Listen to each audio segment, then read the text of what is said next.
Hey friends, if you wish to fix Windows Update error 0xc1900204 in Windows, then please watch this video. I will guide you through the resolutions. The first solution is to run the Windows Update troubleshooter. Right click on the Start button and select Settings from the menu. Now go to the System tab on the list on the left hand side. In the right pane, scroll down and select Troubleshoot. Select Other Troubleshooters and then click on Run corresponding to the Windows Update Troubleshooter. Okay, this will run the Windows Update Troubleshooter. This one actually works. It detects problems and tries to solve them if possible.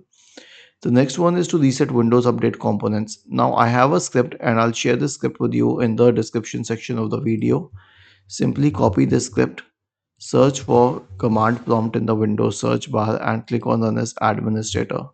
Paste the script here. Was this helpful? If yes, then please subscribe to the channel.